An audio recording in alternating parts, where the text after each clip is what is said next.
Hello, beautiful soul, and welcome back to another episode of the Becoming a Powerhouse Brand podcast. Today, I have got the lovely Victoria Quance on, who is a psychic mentor and soul coach. And Victoria has a background in psychology, education, and business strategy. And I'm really excited for this conversation. As you know, if you've listened to the podcast before, this is just like a perfect fit for the show. So, Victoria, welcome to the show. Thank you so much. It's a pleasure to be here. Thank you for having me. I'm very excited to have you on today. Could you, for those that are listening that have never heard about you, could you just give us a bit of a background into who you are, how you got started, and yeah, what do you do? Yeah, of course. I always think this is like the hardest question of like any question we get asked, and anyone else who's like multi-passionate will understand this as well.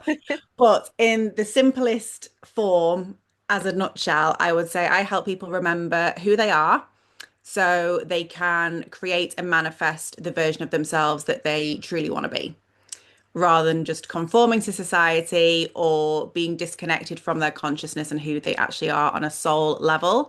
So, like you mentioned, I blend psychology, I blend practical actions as well. I am, as much as I'm quite airy, I'm very grounded and practical also, which probably comes from my background as a teacher. So I like to blend those things together, but also using divination practices, witchcraft, and psychic connection as well, just so we can have that guidance and a bit more courage along the way because we know that we're being supported.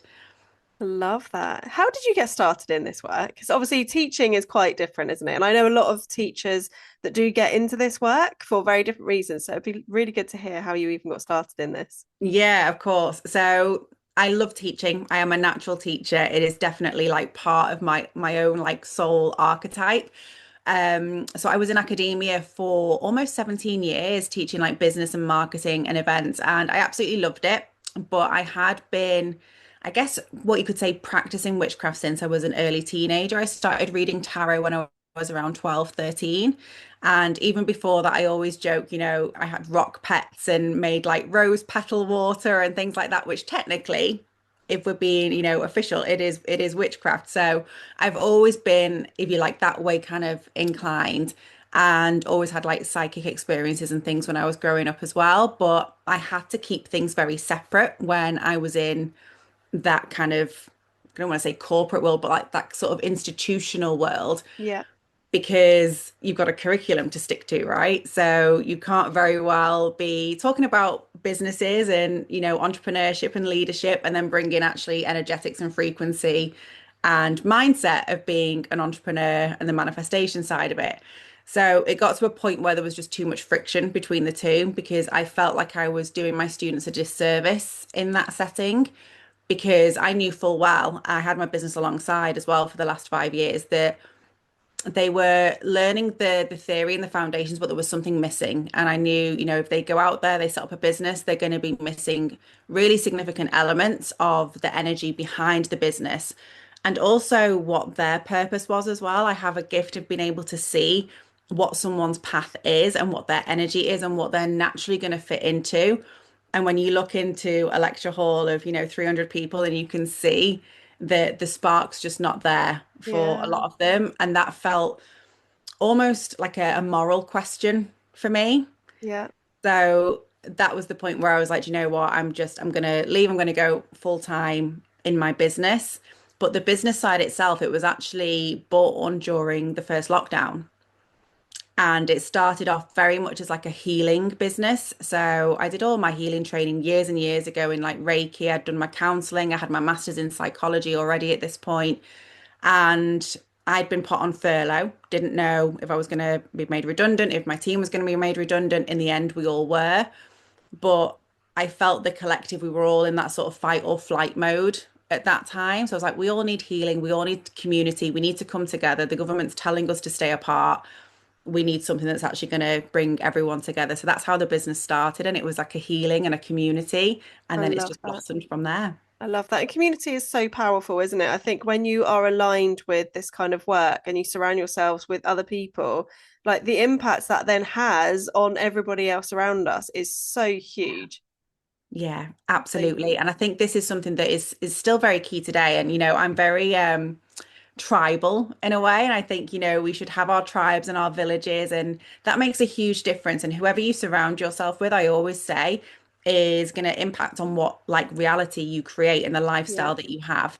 Like there's Yeah. a saying, isn't it? Like you're the sum of the five people that you spend most of your time with. Yeah. And I think there's definitely something in that. Amazing. So it sounds like you've like kind of dabbled in or not dabbled, you're an expert in like loads of different modalities when it comes to this Yeah. spiritual and soul work. So is there anything that you were particularly drawn to or something that kind of was very new to your world? So obviously where you said you went into tarot at an early age, like you Yeah. kind of had all these gifts there already. Was there anything that you just naturally fell into or anything that you've had to like work a bit harder at as well? I'd say like the tarot and kind of I guess the more psychic intuitive side that felt more natural, but I didn't know why I could do it or what was actually going on. So I think that's what led me into psychology because as much as I'd had these experiences and I knew things about people that I didn't even know, they were strangers, but I could tell you things about them. I still wanted the explanation for that. Right, yeah. And I still wanted to know, well, how does that work scientifically? So that's where, I started exploring like the quantum physics and like the mechanics of the universe, if you like. But also the psychology was something that it did come quite naturally to me. But, I had to work hard to get my master's and things in that and just diving into more the human behavior rather than just trusting my knowing as to why we do something. I wanted to know the science behind it Yeah. because I think my logical brain just wanted to know, well, this is what's happening, but how and why? Yeah, you need the evidence, don't you? Yeah, I yeah, I think really that's the needed same for that. so many of us, isn't it? We just need to, even especially when we're new to this kind of world, like you might see evidence, but disguise it as, oh, it's just a coincidence. It's just a Yeah, coincidence that those things have happened. But yeah, we do need the evidence there, don't we, as well? yeah, absolutely. And I always say, when people are doing like working on their beliefs and trying to change like the stories and things, and it's not necessarily as simple as saying, well, I'm just going to think something else because you need the evidence to prove that new story. Yeah, So your ego and your rational mind can go, okay, I will accept this as truth. yeah. What would you say have been the biggest breakthroughs for you from doing this work? I think for me, it's been the courage because for so long, I almost joke about it that I was like in the broom closet for a really, really long time. And even when I did start my business 5 years ago, I almost hid the spiritual side a little bit because I started it with the healing and the gentle and like the nurturing. And even now, sometimes when like I'll go to like events or in-person things, and in some spaces, I'm really comfortable and I'll come out and I'll say, I'm a witch, I'm a psychic, but I'm also a psychologist and a business strategist. And in other rooms, I still can't say that I'm spiritual. Yeah. And I find that really, really interesting. But I think that's been the biggest breakthrough for me is being able to be in certain spaces where I feel safe enough to have those conversations because I never, ever would have done years ago. That's amazing. And that's the thing, isn't it? It's having that safety. And I talk a lot about that. Like our brains are always, we're wired to keep us safe, aren't we? Like that's literally what we're looking for. It's that Yeah. life or death situation in every single thing, which whilst it might sound extreme at times, it's Yeah. literally our brain's way of keeping us safe, isn't it? Yeah, absolutely. And if we're talking about like the spiritual stuff, way back when there was the witch trials, you could get in serious trouble for saying that, oh yeah, I can read energy or I can heal you with a plant. That Yeah. was you were going to get burnt at the stake for that kind of stuff. So yeah, I think we've obviously hold on to that and we carry that witch wound and that sort of generational beliefs and traumas. We can carry that through as well. But yeah, I can definitely feel when I'm in a room whether or not I'm safe to be the real me or whether there's still an element of a mask there. But yeah, the breakthrough has been that mask has definitely dropped significantly. Yeah.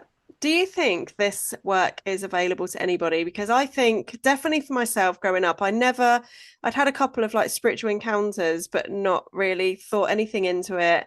And I've always been told by anybody that is in these worlds that I just have a good energy. And I've always been told, you need to do this. You are a natural healer, like all of these different things. And I think there's obviously something there for me. And the more I'm exploring it, the more I'm almost like discovering who I am on a deeper Yeah. level, which is just so amazing. But then you speak to other people that are just so kind of closed off from this work and they literally just think it like, what a load of nonsense. Yeah. Do you think this work is available for anybody? Do you think we are all spiritual, like in our core? Yeah, absolutely. Because if we look at like the science side, we are all energy and everything is connected. So in that sense, yes, absolutely. And if you ever look at like children, they know that they are, connected to the divine source, creator, God, goddess, whoever you want to refer to. They know that, and we just forget over time. So for all of us, yes, it is available. It's just a case of remembering. And I think sometimes there's a lot of I don't want to say marketing, but there's a lot of kind of trends out there saying, oh, you just have to like plug in or connect. You're never disconnected. You're already because you're here, you're on the planet, like Yeah. you're already doing what you need to do. But I do believe for some people that it's not necessarily part of their soul path in this lifetime, that they need to be more consciously aware of that spiritual connection. So they're the people that will be very much far over the other side, like it's nonsense, I don't believe in it. And that's okay because they don't need it in this lifetime. That's not their lesson for this lifetime.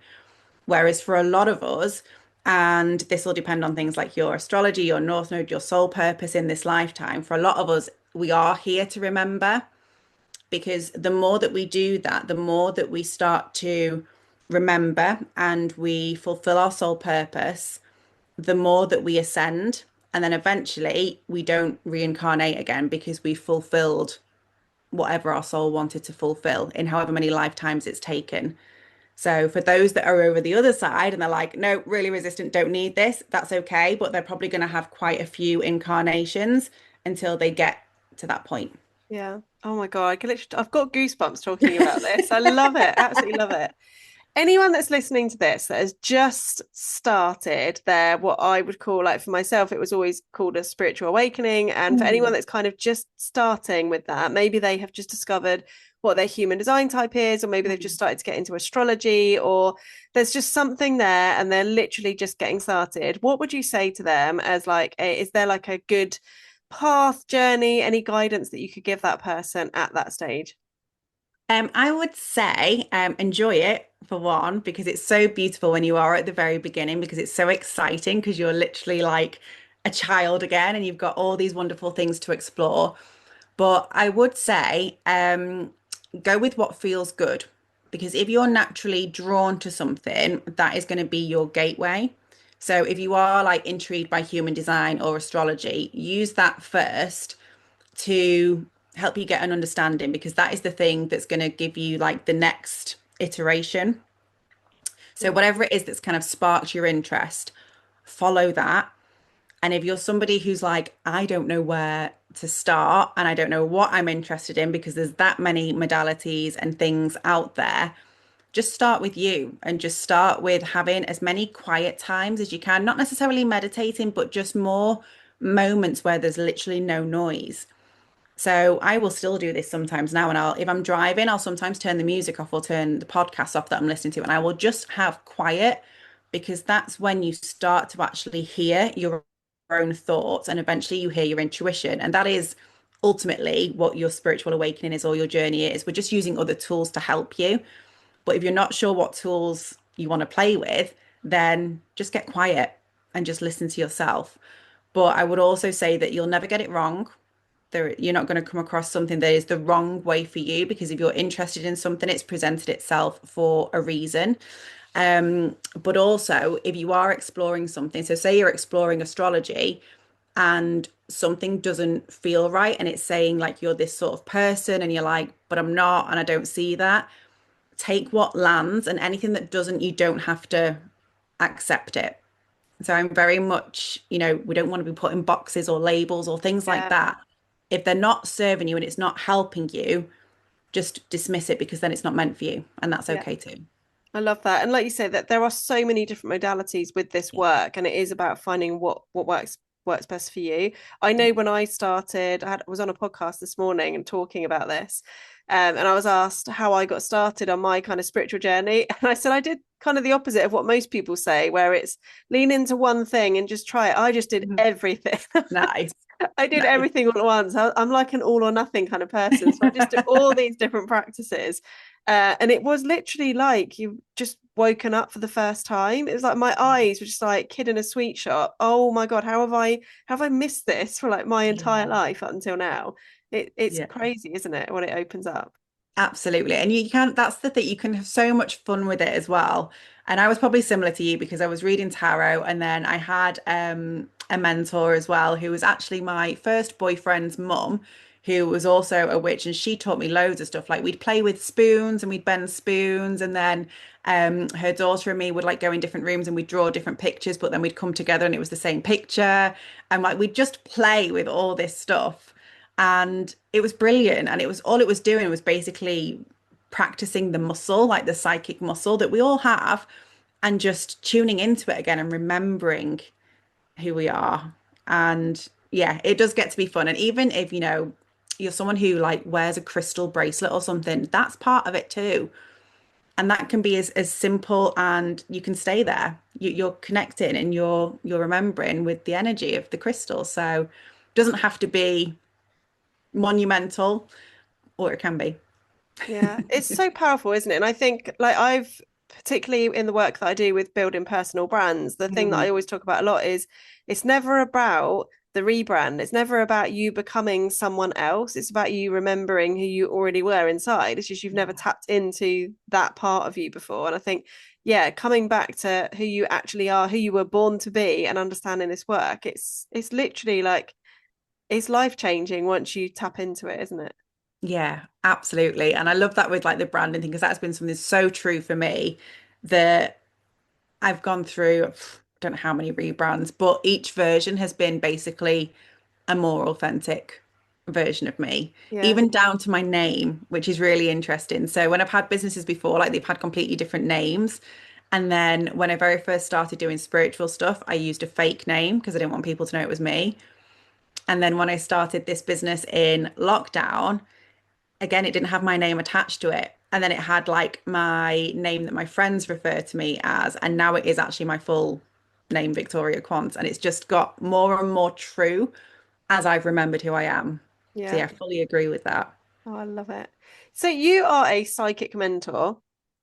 What does that even mean for because I think everyone is going to have a different opinion or view or thought that comes up when they hear the word psychic. And I think it goes back to what we used to see on TV growing up as kids with who would have been on the TV with their crystal Ah, ball. wish. Mystic Meg. Remember Mystic Mystic Meg. Meg? She was great. So Yeah, how would you explain like what is a psychic? I know there's obviously different types of psychics, but yeah, there just give are. us a bit of an insight. Yeah, there are. Sadly, I mean, I do have a crystal ball. It's not actually one of my talents. It's more a decorative item because it's really cute. But yeah, sadly, I don't have the outfits that Mystic Meg used to have.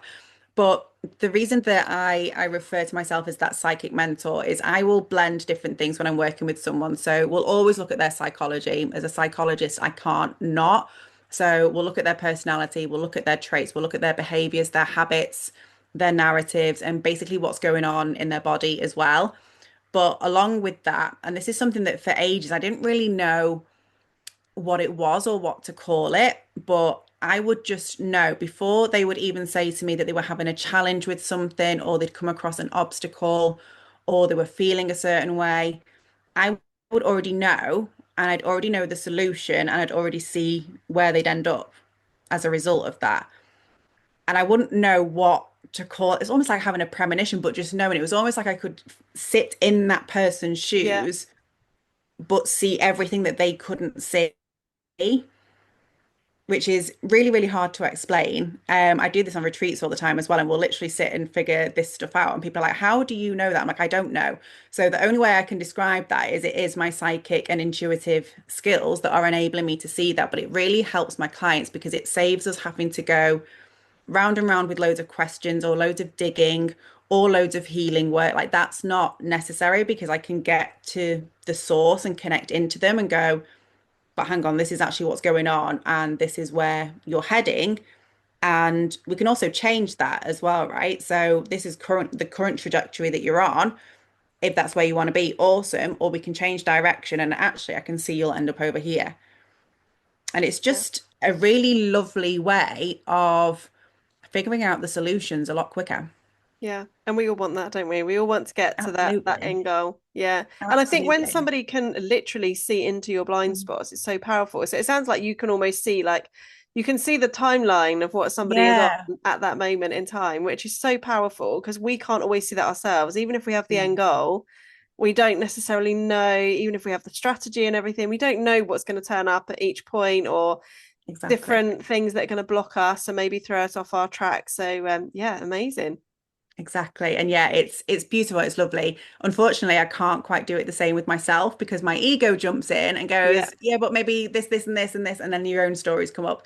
Um, so I can do it for myself, but then also, yeah, that jumps in and kind of sabotages me. That's the same with everyone though, isn't it? Like Yeah, everybody I speak to absolutely. is incredible at what they do. And like I'm really good at helping my clients, but I can't do the same work for myself.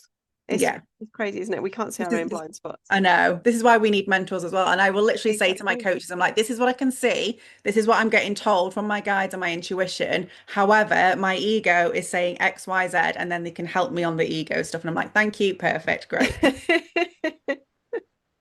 Amazing. You said you've got a retreat coming up. Can you tell us more about that? And also, how do you actually help your clients with the work that you do? Do you work one to one or is it in groups?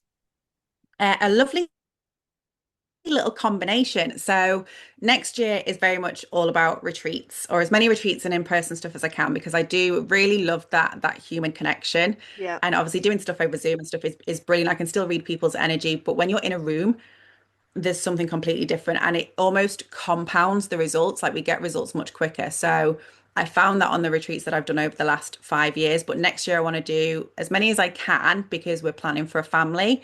So that means that if that happens, I'm not going to be on retreat for a little while. So my first retreat next year is in March. And this is very much, I sometimes call it like a funeral and it's going to be like a rebirth and a ceremony.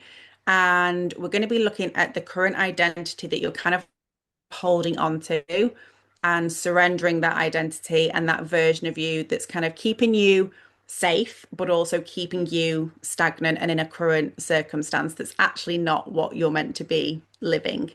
So we're going to have a gorgeous sacred ceremony to release that version. And then we are going to work with manifestation and psychic and psychological practices to bring in the version of you that you're actually destined to be. I So, love that. yeah, I'm so excited for that one. And I think March is a really lovely time for that as well, because it's just Yeah. approaching spring, which is like the rebirth season. So, yeah, that's going to be absolutely gorgeous. But I do also work with people one on one as well, which I adore. And around February next year, I'm going to launch a new group program space as well, which is super Exciting. exciting. That's just going to bring everything together in a gorgeous group container. Amazing. I just want to ask you quickly. So when you created your community during like that whole lockdown period, did you find you pulled in people that were on a similar path to you or completely like eyes closed, hadn't really experienced any of this and were just intrigued to know more about it? A little bit of both, to be honest. I definitely attracted people who were on a similar path in terms of we were weirdly, a lot of us were looking for relationships at that time. Okay. Because I hadn't met Danny at that point either. I met him during, I think it was during the second or just after the second lockdown. So we were very like-minded in what we were kind of looking for, what we were trying to manifest, which was interesting. But on the spiritual side, there was definitely a combination. There were some that were already healers and quite open to this work, and then others that were more, I guess, like the scientifically minded, that were maybe a little bit skeptical at first, but then it cracked them open. And I think the more we actually went through like the lockdowns and everything that we went through as a collective during that time, I think the more that they realized how we were all interconnected and the power of energy and frequency and also knowing yourself, because I think the more that we got to know ourselves And when you're locked down in a house and you're on your own, or you're with your loved ones in very close proximity for a long period of time, you do get to know yourself on a whole other level. Yeah. And I think that also then reminds you that actually there's more to the world than what we necessarily see. I love that. And just to finish off, what would you say to someone that has listened to all of this and has probably listened to my other podcast episodes and is still like, yeah, this work isn't for me? What would you say for them, or to them rather, that would Mhm. maybe encourage them or just give them a little nugget into the power that this has? Like, what could be their kind of transformation if they just even dabbled Mm. or dipped their toe in? I think I would probably ask, what is it that you're afraid of that you don't even want to explore it? Because even if you're skeptical, like I was the biggest like skeptic and like, yeah, I need to know why and how this, even though I'd had experiences, I was like, nope, I need an explanation. Yeah. So, what are you afraid of discovering from those explanations? I would ask first off, because there's some sort of resistance there. But also think about if you could tap into this work, and if we say like the subconscious mind is 95% of your power. If you could tap into that, just imagine for a second what your life could look like if you turned up the dial 95%. Oh, I love that. Like that could make a huge difference. Yeah. So isn't it worth having a little dabble just to see what that might look like? I love You that. can always go back. Yeah, exactly. Yeah, Always change your exactly. mind. Yeah. Oh, amazing. Thank you so much for coming on the show today, Victoria. Where can we You're all very find you? welcome. Where can we connect with you? So I am on all the usual socials. I tend to hang out on Facebook a little bit more than the others, but I am also on Instagram and TikTok as well. So if you just search for Victoria Quance, you will find me. And yeah, I can give you my links and stuff as well to share. Perfect. And please do make sure you check in the show notes below where you can click on those links, find out more about the retreat, connect with Victoria. And if you've enjoyed this episode, if this has really helped you, please do leave a review and reach out to myself and or Victoria. Let us know what you thought of the show. And I will see you in the next episode. Thank you so much for coming on today, Victoria. Thank you so much. It's been an absolute pleasure. Bye.